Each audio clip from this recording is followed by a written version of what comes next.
এখন আমরা দেখতে পেয়েছি যখন বলছো স্বামী স্ত্রীর সম্পর্ক, তখনই আমরা বুঝে ফেলছি যখন বিনা শর্তে আমাদের দেশের উপর দিয়া ট্রানজিট দিয়েছ, তাদেরকে গাড়ি চালাবার সুবিধা দিয়েছ, তখনই বলছি যে প্রেম লাগাইছ।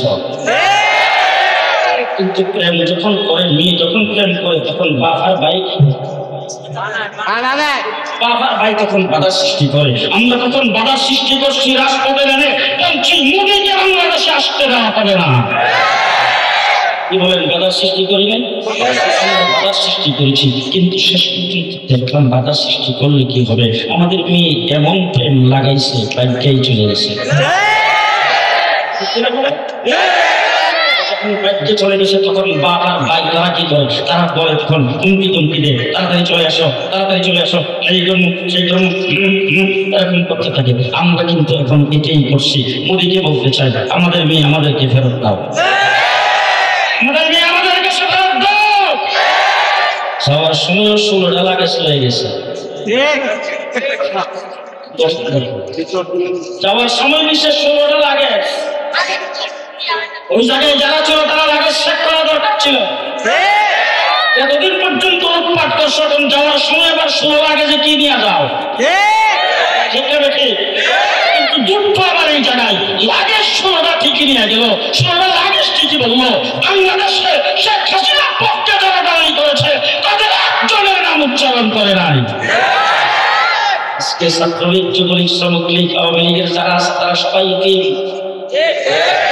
এই তিনদের দশা কি, কুসুর আছে ফাঁসি লাগিয়ে মারা দরকার, ঠিক কিনা বলেন? ঠিক কিনা বলেন? ও আমার ভাইরা, আমরা তো পাকিস্তানের পক্ষে কোনোদিন দালালি করি নাই। একজন আলেম বিদেশি কোনো দেশের সাথে তার কবির সম্পর্ক নাই, কোনো দালালি করে না, দেশদ্রোহী কোনো কার্যক্রম করে না।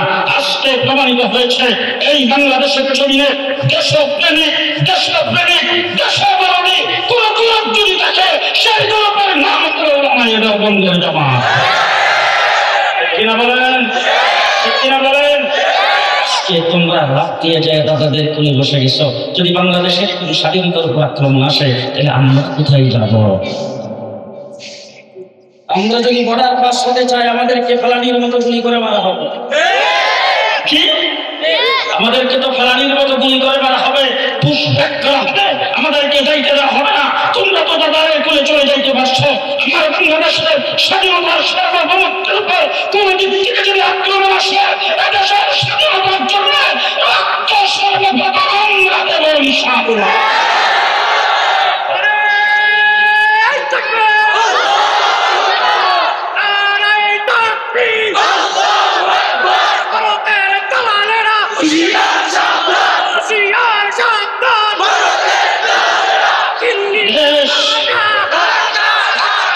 এই দেশের কোন আলেম ওলামায়ে কেরাম বিদেশের কোন দালালি করে না। একজন আলেম যদি আমার সামনে দাঁড় করে দিতে পারেন, বেগম পাড়ায় বাড়ি করছে, শহীদুল্লাহ সাহেব করছে, জি আছে এরকম কথা আসতে বলেন। সুইস ব্যাংকে অ্যাকাউন্ট আছে কোন মৌলবীর, বাংলাদেশ থেকে 5টি টাকা কোন মৌলবী বড়ার ফাঁস করে বিদেশে চালান করেছে, এরকম যদি কেউ দেখাইতে পারে আমি আর মাইকের সামনে দাঁড়াবো। আর তোমাদের লোকজন বর্ডারের কিনারে যায় ধরা খাইলে হ্যাঁ ব্যাগের ভিতরে 70 লাখ। ঘটনা কি? দেশের সম্পদকে লুণ্ঠন করার জন্য এখানে হাসিনা ক্ষমতায় বসছিল, কারণ দেশের জন্য তার দলের টাকার কোন প্রয়োজন আছে? ছেলে মেয়ে কই বাংলাদেশে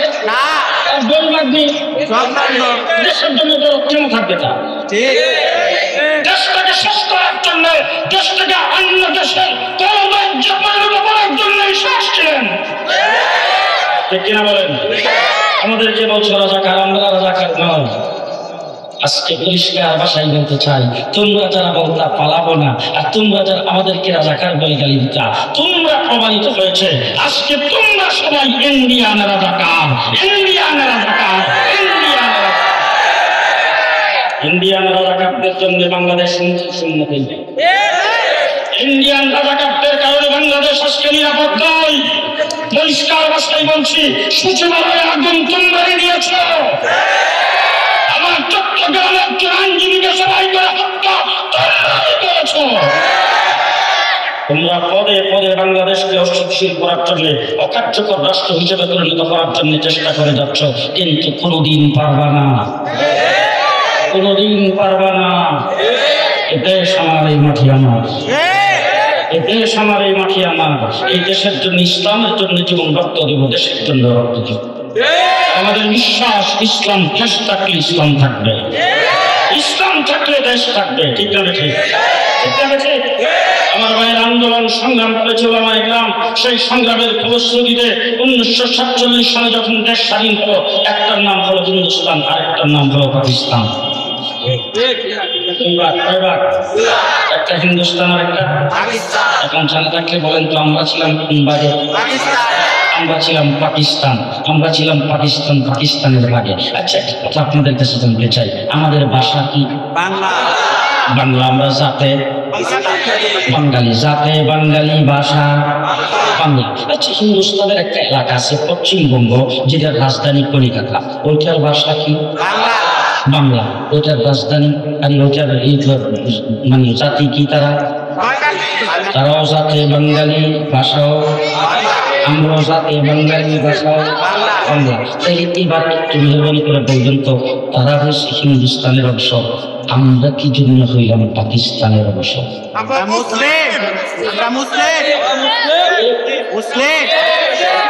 মুসলমানের দেশ, মুসলিম অধ্যুষিত মুসলমান হিসাবে আমরা হয়েছিলাম পাকিস্তান। বলেন, এবার পশ্চিম পাকিস্তানিরা যখন আমাদের উপর বৈষম্যের আচরণ করেছে, আমাদের শিক্ষার ক্ষেত্রে, চাকরির ক্ষেত্রে বৈষম্যের স্বীকার করেছে, তারা যখন আমাদের দেশের সম্পদকে নিরূপণ করেছে, তারা যখন আমাদের সঙ্গে আচরণ ভালো করে নেয়, তখন আমরা এই দেশ থেকে তাদের বিরুদ্ধে বিভিন্ন আন্দোলন সংগ্রাম, বিভিন্ন দফা আমরা দিয়েছি, বিভিন্নভাবে তাদের বিরুদ্ধে সংগ্রাম করেছি। আমরা ভাষা আন্দোলন করেছি, আমাদের বাংলা ভাষাকে টিকাইবার জন্য তারা আমাদেরকে যে বৈষম্য করেছেন, সেই বৈষম্যের বিরুদ্ধে তারা আমাদের উপরকে জুলুম নির্যাতন করছে, সেই জুলুম নির্যাতনের বিরুদ্ধে আমরা আন্দোলনের সংগ্রাম করেছি। সেই সংগ্রামে উলামায়ে কেরাম ছিলেন, কেমন ভাবে ছিলেন আজকে প্রমাণ সহ পেশ করতে চাই। 1974 সালে যুক্তফ্রন্ট গঠন হয়েছে। যুক্তফ্রন্টের একজন মূল ব্যক্তি ছিলেন, তিনি ছিলেন হযরত মাওলানা আতহার আলী রহমাতুল্লাহি আলাইহি। আজকে উলামায়ে কেরাম আছে জেলখানায় বসে সেই যুক্তফ্রন্টের ইতিহাস পড়লাম, সুরের দলেরা আতহার আলী সাহেবের নামটা সেখানে রাখে নাই। 5 জনের নাম ছিল, 4 জনের নাম আছে, একজন প্রধান ব্যক্তি তার নাম বাদ দিয়েছেন।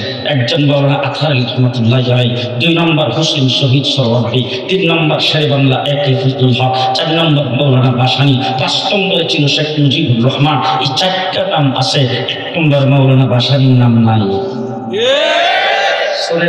মাওলানা ভাসানী সেখান থেকে মাইনাস করে দিয়েছেন। আলেম উলামায়ে কেরামের অবদানকে গ্রিন করে দেখতে চেষ্টা করেছেন। আমার ভাইরা, যুক্তফ্রন্ট গঠন হয়েছে। তারপরে আসলো 1970-এর নির্বাচন। শেখ মুজিবুর রহমান সাহেব নির্বাচনে দাঁড়াইলেন তার আওয়ামী লীগ নিয়ে। তার বাবা কিন্তু আওয়ামী মুসলিম লীগ, আর দাদা হইল মুসলিম লীগ।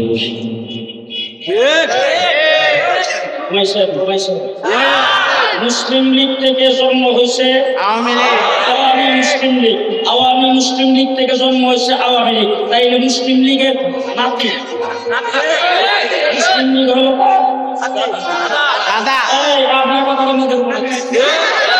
মুসলিম লীগ হলো শেখ মুজিবের দাদা, আর শেখ মুজিবের আওয়ামী লীগ হলো মুসলিম লীগের নাতি। মুসলিম লীগ যেমন পশ্চিম পাকিস্তান থেকে পূর্ব পাকিস্তানে শোষণ লুণ্ঠন করেছেন, ঠিক তেমনি করে আওয়ামী লীগ হয়ে যতবার আওয়ামী লীগ ক্ষমতায় গেছে বাংলাদেশের জনগণকে লুণ্ঠন করেছেন। এটি ধারাবাহিকতায়, ঠিক না ঠিক? 70 সালে শেখ মুজিবুর রহমান সাহেব নির্বাচনে ইশতেহারে পরিষ্কার ঘোষণা করে দিলেন, যদি নির্বাচনে সংখ্যাগরিষ্ঠতা অর্জন করি, সরকার গঠন করি, ইসলামের বিরুদ্ধে কিছুই করা হবে না। যখন বলছেন ইসলামের পক্ষে কাজ করবেন, ইসলামের বিরুদ্ধে কিছুই করা হবে না, তখন বাংলাদেশের মানুষ ধর্মপ্রাণ, ইসলাম প্রেমিক কথা কয় না। সেই কথাটা যখন শুনছেন, শোনা মাত্র শিল মারো ভাই, শিল মারো, সবাই নৌকামারকে শিল মারে। শেখ মুজিবুর রহমান এবং তার দল নিরঙ্কুশ সংখ্যাগরিষ্ঠতা পেয়েছেন। তারপরে পশ্চিম পাকিস্তানিরা তার কাছে ক্ষমতা হস্তান্তর করতে অনীহা প্রকাশ করেছেন, ক্ষমতা হস্তান্তর করে নাই। 70 বাংলায় ঐক্যবদ্ধ পশ্চিম পাকিস্তানের বিরুদ্ধে 9 মাস যুদ্ধ করে বাংলাদেশ স্বাধীন করেছে।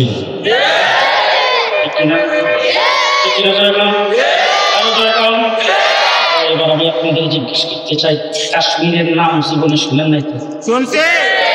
শুনছেন?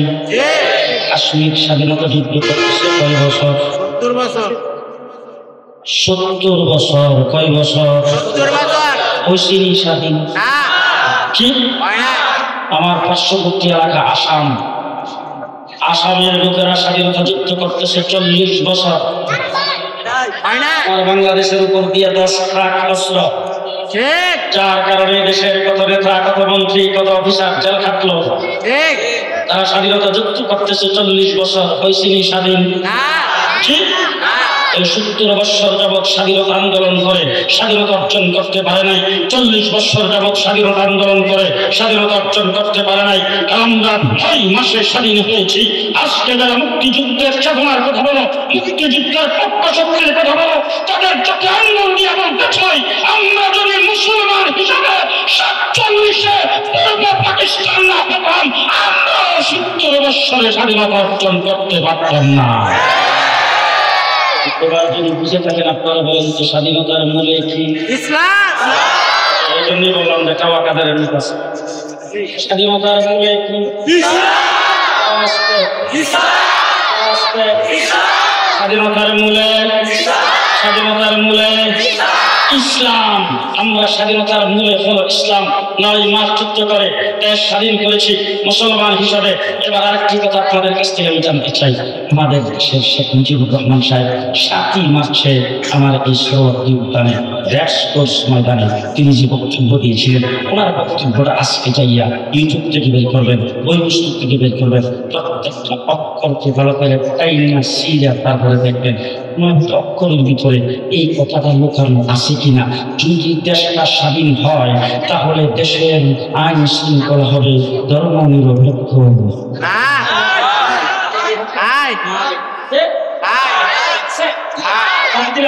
শহীদ প্রেসিডেন্ট জিয়াউর রহমান স্বাধীনতা সংগ্রামের ঘোষণা দিয়েছেন, স্বাধীনতার ঘোষণা দিয়েছেন জিয়াউর রহমান। কালুঘাট বেতার কেন্দ্র থেকে সেই ঘোষণার মধ্যে এই কথা বলছেন কিনা, এই সব বাংলাদেশের মানুষ, বাংলাদেশের জনগণ, বাঙালিরা আমরা বিদ্রোহ করেছি, আজকে থেকে মুক্তিযুদ্ধ শুরু করলাম, দেশ স্বাধীন হবে, দেশের স্বাধীনতার জন্য মুক্তিযুদ্ধে সবাই ঝাঁপিয়ে পড়ুন। দেশটা যদি স্বাধীন হয় দেশটা হবে ধর্মনিরপেক্ষ। মুক্তিযুদ্ধের সর্বাধিনায়ক এমএজি ওসমানী সাহেব কি কথা বলছেন? বাংলাদেশের সেক্টর কমান্ডারে কি কথা বলছেন? গোটা বাংলাদেশে যারা মুক্তিযুদ্ধ করেছেন এর উনি একজন ব্যক্তিকে কথা বলছেন, দেশটা স্বাধীন হলে দেশটা হবে ধর্মনিরপেক্ষ। এই কথা বলেন নাই আমাদের শেখ মুজিবুর রহমান সাহেব সম্পর্কে। কেউ বলেন যে তিনি অ্যারেস্ট হয়েছেন, কেউ বলে তিনি পাকিস্তানদের কাছে আত্মসমর্পণ করেছেন।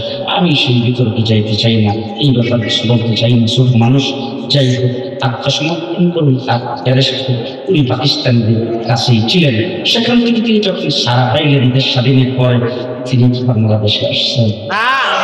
তিনি সর্বপ্রথম দেশের লন্ডন, সেখানে যাইয়া তিনি সেখান থেকে একটা পিটিশন নিয়েছেন। এরপরে আসছেন দিল্লি, শ্রীমতী ইন্দিরা গান্ধীর থেকে আরেকটা পিটিশন নিয়ে বাংলাদেশে এসে মাসের ভিতরে সংবিধান তৈরি করে দেশের ধর্মনিরপেক্ষতার কায়েম করেছেন।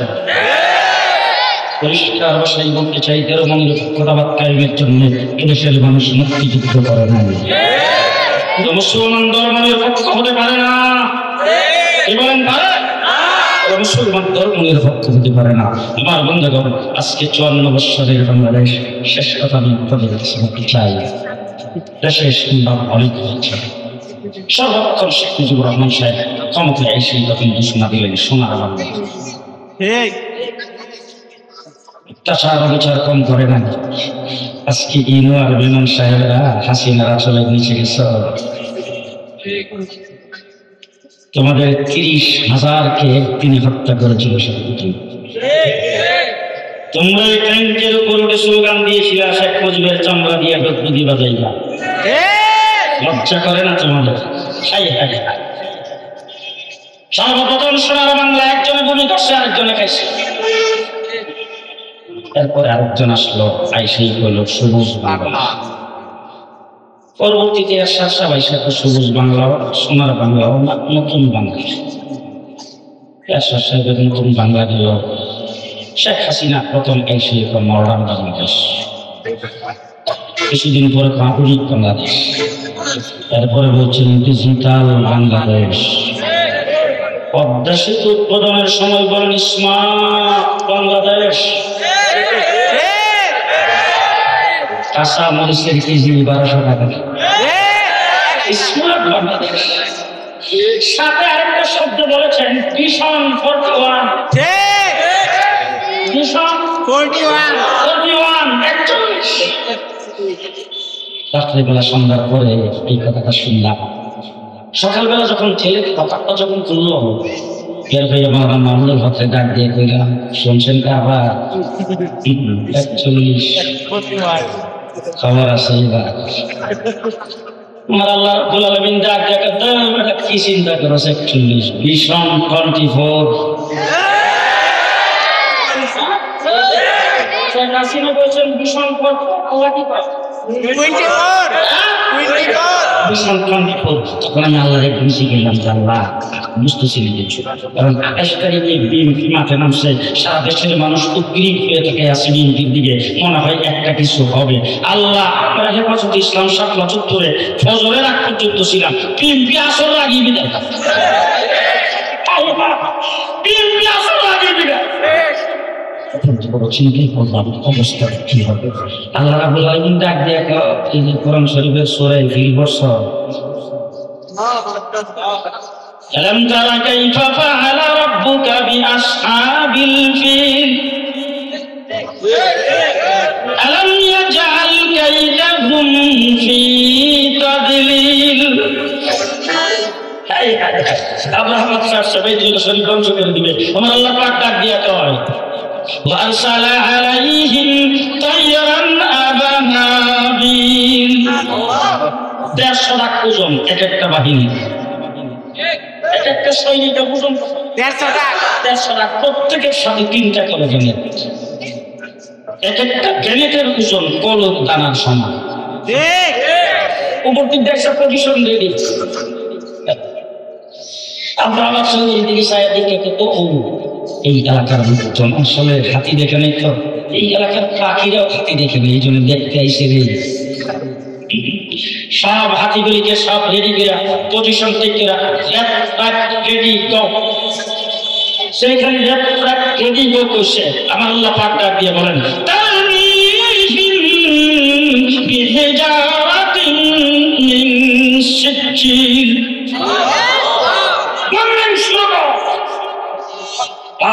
উপর থেকে 150 লাখের বাহিনী গোল টানার সমান এক একটা গ্রেনেড উপর থেকে যখন বোমিং শুরু করে দিয়েছেন, কোরআনে কারিমে আল্লাহ পাক ঘোষণা করেছেন ফাজাআলাহুম কাসফিন কুল। তাফসীরে জালালাইনের ভিতরে লিখছেন একটা ঘোড়ার সামনে যদি কতগুলি এক পাতা একসাথে ফেলে দেওয়া হয়, আম পাতা, জাম পাতা, কাঁঠাল পাতা, সবগুলি পাতা একসাথে মুখের ভিতরে দিয়া ভালো করে চাবাইয়া গিলার মুখটি যদি ফিরা ভূমি ফিরা দেয়, আর এটার ভিতর থেকে কোনটা আম পাতা কোনটা জাম পাতা সেটা জীবন বিশ্লেষণ বের করা যাবে না। ঠিক বমিংয়ের পর্যায়ে দেখা গেছে কোনটা হাতির গোশত, কোনটা মানুষের গোশত, কোনটা হাতির হাড়, কোনটা মানুষের হাড় ছিঁড়ে যায় না। আমার বাংলাদেশে আল্লাহ পাক ডাক দিয়ে বলে তুমি 28 তারিখে আমার কেসে করে যা। হেফাজত ইসলামকে বলছেন তারা মুক্তির বিরুদ্ধে আন্দোলনে নামছিলে, জুলুমের বিরুদ্ধে তারা নিষ্পেষিত হয়েছে, তারাও চুপ না। জামাত ইসলামী ডাক দিয়ে কত ধরনের সাথে সেটি দিয়ে দিছে, তারাও চুপ থাক। আমি আল্লাহ বাবিল নামাইতেছি। কেমনে নামছে? কেমনে নামছে? বুক টান করে দাঁড়াচ্ছেন আবু সাইদ। করতে গিয়েছিলাম, সেখানে তার সাথী এসে আমাকে জড়াইয়ে ধরছে, তার মোবাইলটাকে দিচ্ছে, দেখলাম আবু সাইদের ছবি, তার পাশে একজন খারাপ। আমি বললাম পাশেরটাকে, সে আমার বললো শুধু আমার চেহারা দেখেন। তার চেহারার দিকে তাকে দেখি সেই ছেলেটাই পাশের ছেলে। তাকে জিজ্ঞেস করলাম, বাবা বলো তো দেখি আবু সাইদ কিভাবে জীবন দিয়েছে? তখন বলছেন, হুজুর জুড়ে খায় যখন আবু সাইদ নিচে পড়ে গেছে, যখন কাঁদতেছিল, তখন জুড়ে জুড়ে আওয়াজ করে বলতেছিল, আল্লাহু আকবার, আল্লাহু আকবার, আল্লাহু আকবার। আল্লাহু আকবার বলে আমার শত্রু জীবন দিয়েছে। শুধু তাই না, রাজপথে যখন তার আন্দোলনের সংগ্রাম করে, যখন তার স্লোগানে ব্যস্ত, যখন তাদের সামনে থেকে গুলি আসতেছে, ঢাকা শহর, চট্টগ্রাম, রাজশাহীতে মসজিদ থেকে যখন আজান হয়েছে, আজানের সাথে সাথে তাদের একজন দাঁড়াইয়া আল্লাহু আকবারের আজান দিয়ে মুখরিত করে দিয়েছেন। হাজারের সাথে সাথে তাদের একজনকে ইমাম বানায়া হাজার হাজার রাজপথে, খ্রিস্টানের পথের মধ্যে তারা আল্লাহ দরবারে দাঁড়িয়েছেন। সেখানে তারা সাজদা করে আল্লাহর সাহায্য কামনা করেছেন। মা তার সন্তানকে নিয়ে গেছে, নিয়ে বলছে আমি আসছি আমার সন্তানকেও নিয়ে আসছি। আবার তার ছেলেকে নিয়ে গেছে, নিয়ে বলছে আমি আসছি আমার ছেলেকেও নিয়ে আসছি। দেশকে মুক্ত করার জন্য আমার ছেলেকে দিয়ে দিলাম। এইভাবে নামছে সেনাবাহিনীর প্রধান, নৌবাহিনীর প্রধান, বিমান বাহিনীর প্রধান, পুলিশের প্রধান। হাসিনার সামনে যাওয়ার পরে ধমক শুরু করে দিয়েছেন, তোমাদেরকে এরকম পদোন্নতি দিছি, তোমাদেরকে এরকম টাকা পয়সা দিছি, এরকম বাড়িঘর দিছি, এত ধরনের সুযোগ সুবিধা দিছি, এখন আমার কাছে কেমনি আসবে? তাদেরকে দাও। পুলিশ প্রধান থেকে, ম্যাডাম গুলি জিরার গায়ে লাগে, হিরা নিচে পড়বে, পাশে জিরা ছিল, পেছনে যাবে না, সামনে আসবে। বলেন এর ভিতরে সেনাবাহিনীর প্রধান থেকে, madam 25 minute 25 minute Shewrapara briquette ভেঙে পড়ছে। কি পাইতেছি বাচ্চাটা পেয়েছিলাম খাই যাবে পাকানো বাচ্চা জায়গায় ক্লাসের নেতা কর্মী দূরত্বে সে 1.5 বছর বেশি কিছু বলে যায়। 25 মিনিট সময়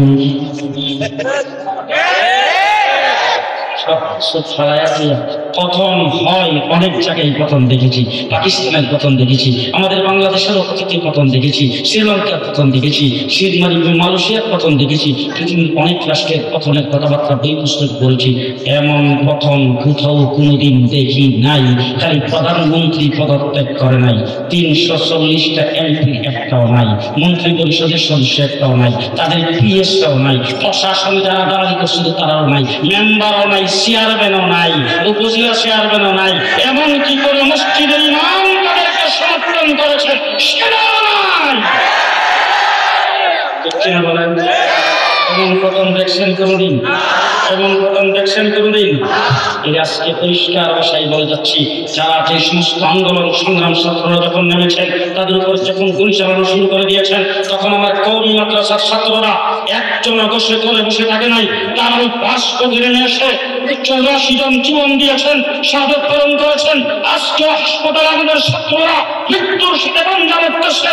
এইভাবে স্কুল কলেজ মাদ্রাসার ছাত্র নিয়ে যে বিপ্লব হয়েছে, এই বিপ্লবের পরে বাংলাদেশ হবে ইসলামের বাংলাদেশ, বাংলাদেশ। প্রস্তুত? প্রস্তুত? প্রস্তুত আছেন? যদি প্রস্তুত থাকেন, আমার ছাত্র ভাইদেরকে অত্যন্ত স্নেহ এবং মায়ার সরে বলবো, তোমরা ঐক্যবদ্ধ থাকো। তোমাদের ঐক্যের মধ্যে যদি কোনো ফাটল দেয়, তাইলে সেই ভারত আবার হাসিনাকে ইন করাবে। অন্য বছর হাসিনার শক্তিতে ক্ষমতায় থাকে নাই, ভারতের মোদীকে ক্ষমতায় রাখছেন। আমার ছাত্র যখন 1,54,000 গুলি চালানো হয়েছে, আমার বাংলাদেশের পিলখানায় যখন আর্মি অফিসারদেরকে হত্যা করা হয়েছে, তখন মিস্টার মোদী সাহেব এবং ভারত চাইছিলেন, একটা দুঃখ প্রকাশ করে বিবৃতি দিলেন না। আজকে 32 নাম্বার কি হয়েছে এটার জন্য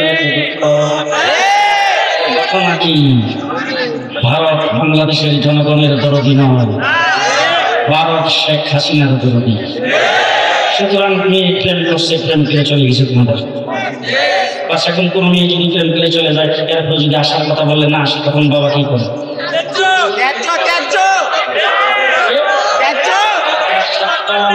মোদী সাহেব এটা বাইকে গেছে, এরপরে যদি আবার যৌতুক চাও, কথা বলে না, অসম্ভব। ঠিক আছে, আমার দেশ বাংলাদেশ আমাদের মুসলমানের দেশ। ৩১৩ জন বদরের যুদ্ধে নামছে, ১,০০০ যুদ্ধ আসছে, তাদের হাতে কি অস্ত্র, তাদের কি শক্তি? ৩১৩ জনের জীবন ব্যবহার করে সময় নাই। তোমার দেশ বড়, তোমার জনগণ বেশি, তোমার অস্ত্র বেশি, তোমার শক্তি বেশি, সেই কারণে ব্যবহার সময় নাই। ঠিক কিনা বলেন? ঠিক কিনা বলেন?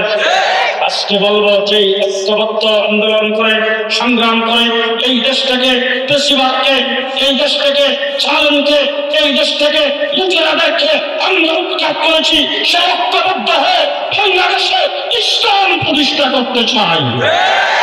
ঐক্যের মধ্যে কোনো প্রকার ফাটল ধরতে পারবে না। পরিষ্কার ভাষায় বলে যাচ্ছে, কোনো রাজনৈতিক দলের কারণে, তাদের কোনো প্রকার একতলাপের কারণে, তাদের কোন লক্ষ্যের কারণে জাতীয়ভাবে যদি আমরা ক্ষতিগ্রস্ত হই, ওই সমস্ত রাজনৈতিক দল দায়ী থাকবে। ইনশাআল্লাহ ছাত্রদের ঐক্য অটুট থাকবে। আমরা ইনশাআল্লাহ সামনের দিকে এই দেশ অগ্রসর হব। দেশ হবে ইসলামের দেশ, কোরআনের দেশ, মুসলমানের দেশ। তখন খানার মধ্যে কিছু সালাদ আছে। খানা যখন মানুষ গ্রহণ করে, বর্তমান আধুনিক যুগে খানার মধ্যখানে ওখানে খানাটাকে হজম করার, আমি বোরখানে সালাদ শুরু আপনাদের সামনে একটু অবস্থিত দেওয়ার জন্য এসেছি। সংক্ষিপ্ত সময়ের ভিতরে ২-৪টা কথা বলবো। আমাদের এই দেশে বর্তমানে ওয়াজের সিজন চলছে। গোটা বাংলাদেশের টেকনাফ থেকে তেঁতুলিয়া পর্যন্ত এক মাহফিলে ওয়াজ করলে আরেক মাহফিলের মাইকের আওয়াজ শুনবে। গ্রামে গঞ্জে বাজারে বন্দরে শুধু মসজিদ ভিত্তিক, মাদ্রাসা ভিত্তিক, খেলা সমিতি, বণিক সমিতি, যুব সমাজ, প্রত্যেকটি সেক্টরে ইসলামের সম্মেলন, ওয়াজ মাহফিল। এই অবস্থাটা দেখে আপনাদের মনে হয় দেশটা হিন্দু দেশ। দেশটা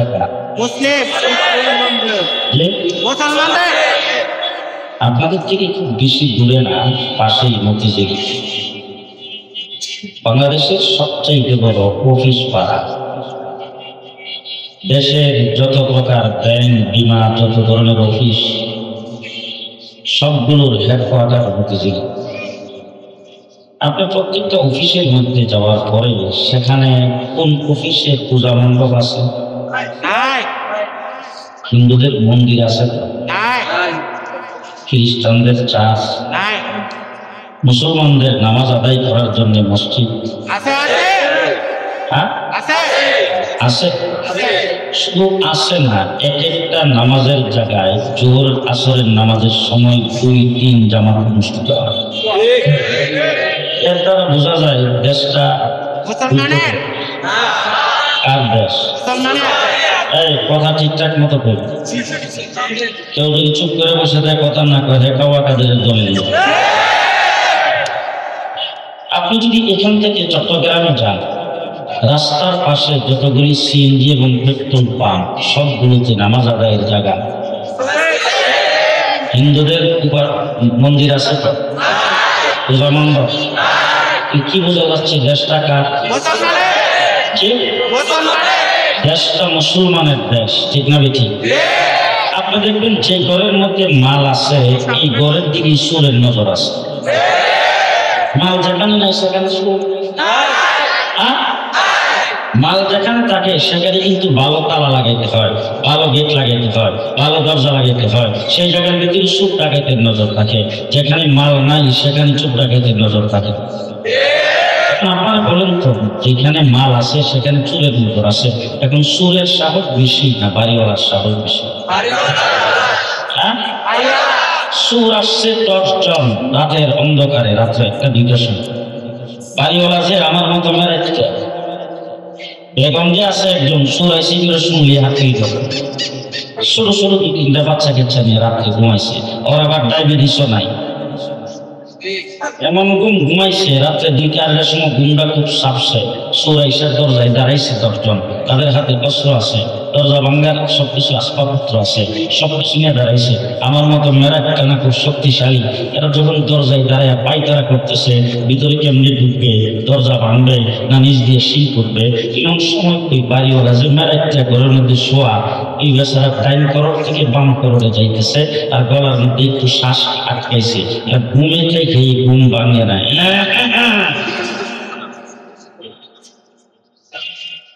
বাকি ওয়াজটা আপনারা করেন তো, বাকি যে 10 জন সুর দরজায় খারাপ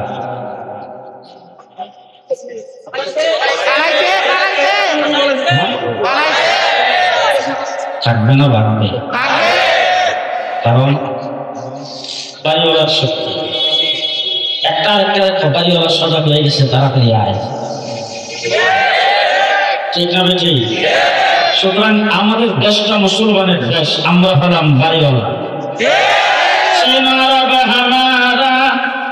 हिंदुस्तान भी हमारा, मुस्लिम है हम, वतन है सारा जहां हमारा। আমরা মুসলমান, দেশটা মুসলমানের দেশ।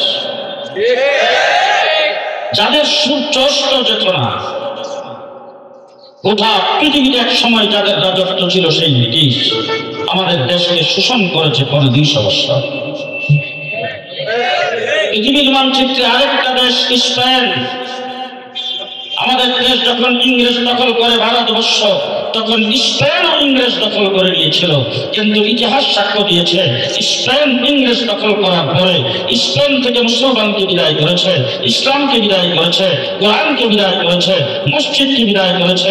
স্পেনের জমিনে কোনো মসজিদ ছিল না, কোনো মাদ্রাসা ছিল না, একটা মুসলমানও ছিল না, একটা ইসলামের নামগন্ধ ছিল না, এক কপি কোরআন শরীফ ছিল না। মুসলমানদের বিশাল বড় বড় লাইব্রেরি ছিল, মুসলমানদের বিশাল বড় বড় কুতুবখানা ছিল। সেইগুলিকে ধ্বংস করার জন্য আলাদা মন্ত্রণালয় কায়েম করে 55 বছরে মুসলমানদের একটা কাগজের টুকরাও রাখা হয় নাই। সবগুলোকে সেখান থেকে বিদায় করে দিয়েছেন একই ক্ষমতাসীন, একই রাজত্বের মালিক, একই হুকুমতের মালিক, একই ইংরেজ। আমাদের দেশ দখল করে পরে 200 বছর চেষ্টা করে, একদিনের জন্য দেশ থেকে ইসলামকে বিদায় করতে পারে না, জন্য ইসলামকে বিদায় করতে পারে নাই। তাহলে স্পেন থেকে পারলো, আমাদের দেশ থেকে কেন পারলো না? কি জন্য পারলো না? এটা বোধ দাদাদের কারণে পারেন, লিডারদের কারণে, শেখ হাসিনার বাবার কারণে। জি, কি জন্য পারে নাই? আমার দেশ 56,000 বর্গ মাইলের দেশ বাংলাদেশ, ভারত উপমহাদেশ। যত বড় দেশ, তত বড় রাজনৈতিক দল, অনেক রাজনৈতিক দল ছিল, দলের লিডার ছিল, সভাপতি ছিল, সেক্রেটারি ছিল। সবগুলো ইংরেজের চাটুকারিতার ভূমিকা পালন করেছে। কোন একজন লিডার, কোন একজন নেতা ইংরেজের বিরুদ্ধে তুষত্ব করার যখন সাহস পাই নাই, ইংরেজ যখন তার ক্ষমতা পাকাভুক্ত করে দিয়েছেন, তখন একজন মৌলবী দিল্লির জামে মসজিদের মেম্বার থেকে হুঙ্কার দিয়ে বলেছেন, ভারতবর্ষের মুসলমানেরা, তোমাদেরকে দেশ স্বাধীনের জন্য, তহলদার বাহিনীকে উৎখাত করার জন্য, স্বাধীনতা মুক্তিযুদ্ধ করা তোমাদের উপর ফরজ। সর্বপ্রথম ইংরেজের বিরুদ্ধে যুদ্ধ ঘোষণা করেছেন একজন মৌলবী, তার নাম শাহ আব্দুল আজিজ মুহাদ্দিস দেহলভী রাহমাতুল্লাহি আলাইহি। তারপর এই দেশকে ইংরেজকে উৎখাত করার জন্য বারাকাতুল ময়দানে সৈয়দ আহমদ রবি শাহ ইসমাইল শহীদ শাহাদত বরণ করেছেন, টিপু সুলতান শহীদ হয়েছে, সিরাজউদ্দৌলা শাহাদত বরণ করেছেন, হাজী শরীয়তুল্লাহ আন্দোলন চলছে, আমার হযরত সৈয়দুত তাইফা হাজী আমদাদুল্লাহ মহাজের বক্তি রাহমাতুল্লাহি আলাইহি ইংরেজ বিরোধী আন্দোলনে সায়া সরকারের প্রেসিডেন্ট ছিলেন। তিনি সমস্ত দেওবন্দিয়তের বীর, কাঙ্কার বীর, রাজপথের বীর, সায়া সরকারের প্রেসিডেন্ট ছিলেন। সেই সরকারের প্রধান বিচারপতি ছিলেন রশিদ আহমদ গঙ্গোহী রাহমাতুল্লাহি আলাইহি। শামীর যুদ্ধে যুদ্ধ হয়েছে, সেই যুদ্ধের প্রধান সেনাপতি ছিলেন হযরত কাসেম নানতুবি রাহমাতুল্লাহি আলাইহি। যুদ্ধ হয়েছে পরে 100 বছর, সেই যুদ্ধ করে দেশকে আমরা মুক্ত করেছি। ইংরেজ থেকে এই দেশকে মুক্ত একমাত্র এই দেশের উলামায়ে কেরাম করেছেন। এক তীরে 14,000 আলেমকে ফাঁসির কাস্টে ঝুলিয়ে দিয়েছেন। একটা আলেম মাথা মতো করে নাই। 3.5 লক্ষ আলেমকে পানিতে ডুবাইয়া আগুনে পড়ে মারা হয়েছে, কিন্তু আলেম উলামায়ে কেরাম ইংরেজের সামনে মাথা মতো করে নাই, চাটুকারী ভূমিকা পালন করে। আলেম উলামায়ে কেরামের যুদ্ধ জিহাদের বিনিময়ে এই দেশ থেকে ইংরেজ চলে গেছে। ইংরেজ চলে যাওয়ার পরে এই দেশ একটা হয়েছে পাকিস্তান, আরেকটা হয়েছে হিন্দুস্তান। আমরা যদি 1947 সনে ইংরেজ বিদায় হওয়ার পরে আমরা যদি পাকিস্তান না হতাম, মাথায় কি বেঁধে হাতে তসবিহ সরিয়ে বিসমিল্লাহ দোহাই দিয়ে ইসলামী মূল্যবোধের কথা বলে কেউ ক্ষমতায় যাইতে পারত না, দাদারাই ক্ষমতায় থাকত। দেশকে স্বাধীন করেছি আমরা। এখন জেলখানায় বসে বসে অনেক ইতিহাস পড়লাম। ইতিহাসের নাম গন্ধ আলেম উলামায়ে কেরাম রাখেন, সবগুলোকে মুছে ফেলে মুক্তিযুদ্ধের চেতনা, মুক্তিযুদ্ধের শক্তি দিয়ে এই দেশের স্বাধীনতার ইতিহাসকে ভুলে গিয়েছেন। পরিষ্কার ভাষায় আপনাদের সামনে বলে যাচ্ছি, দেশ স্বাধীন করার জন্য আজাদী আন্দোলন করেছেন কাসিম নানতুল্লাহ আলাইহি শামিলের যুদ্ধে। 1857 সালের সেই আন্দোলনে হাফেজ জামিন শহীদ শাহাদত বরণ করেছিলেন। হাফেজ জামিন শহীদের শাহাদত বরণকে বাদ দিয়ে কাসিম নানতুল্লাহ সেনাপতি ছিলেন, তার যুদ্ধ জেহাদকে বাদ দিয়ে স্বাধীনতার ইতিহাস রচনা হবে না। তার সুযোগ্য ছাত্র দেওবন্দের প্রথম ছাত্র মাহমুদ হোসেন দেওবন্দি রহমতুল্লাহ আলাইহি কাশ্মীর রোমান আন্দোলন বাদ দিয়ে স্বাধীনতার ইতিহাস রচনা হবে না। তিনি মালকার জেলখানার ভিতরে যেই আত্মহুতি দিয়েছেন, যেই নির্যাতিত হয়েছেন, সেই নির্যাতনকে বাদ দিয়ে স্বাধীনতার ইতিহাস রচনা হবে না। আমার হুসাইন আহমদ মাদানী করাচিতে 144 ধারা ভঙ্গ করে টান করে সেখানে দাঁড়ায় 144 ধারা ভঙ্গ করে ইংরেজের গুলির মুখে দাঁড়ায় স্বাধীনতার পক্ষে যে বক্তব্য দিয়েছিলেন, সেই বক্তব্যের ইতিহাসকে বাদ দিয়ে স্বাধীনতার ইতিহাস রচনা হবে না। আমার হুসাইন আহমদ মাদানী লাহোরের কোর্টে দাঁড়ায় ইংরেজ বিরোধী ইংরেজের বিচারপতির সামনে যে বক্তব্য দিয়েছিলেন, সেই বক্তব্যকে বাদ দিয়ে স্বাধীনতার ইতিহাস রচনা হবে না। 1947 সালে দেশ স্বাধীন হয়েছে, স্বাধীনতার পতাকা সর্বপ্রথম উত্তোলন করেছেন জাফর আহমদ উসমানী, শিববির আহমদ উসমানী। তাদেরকে বাদ দিয়ে স্বাধীনতার ইতিহাস রচনা হবে না।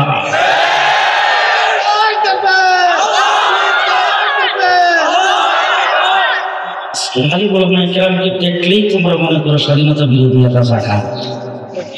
1.5 মাস রিমান্ডে ছিলাম, 1.5 মাস।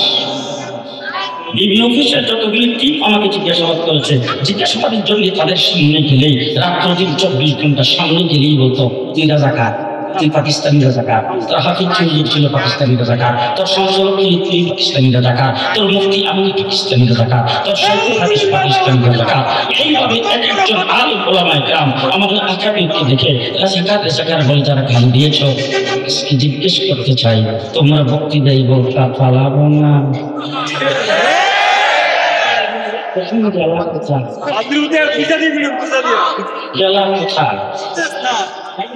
আজ পর্যন্ত 56 বছরের ভিতরে বাংলাদেশের কোন একজন আলেম পাকিস্তানের পক্ষে একটা টু শব্দ করে না। কোন একজন আলেম পাকিস্তানের পক্ষে বিবৃতি দেয় নাই। আজ পর্যন্ত রাজপথে নেই কোনো একজন আলেম পাকিস্তানের পক্ষে কোনো মিছিল করে নাই, মানববন্ধন করে নাই। পাকিস্তানের পক্ষে ওয়াজ মাহফিলে কোনো একজন আলেম একটা টু শব্দ করে নাই। তারপর তোমরা বলছো আমাদেরকে পাকিস্তানি রাজাকার, আর তোমরা যখন বক্তৃতায় বক্তা স্বামী স্ত্রীর সম্পর্ক। وآخر دعوانا الحمد لله رب العالمين. السلام عليكم.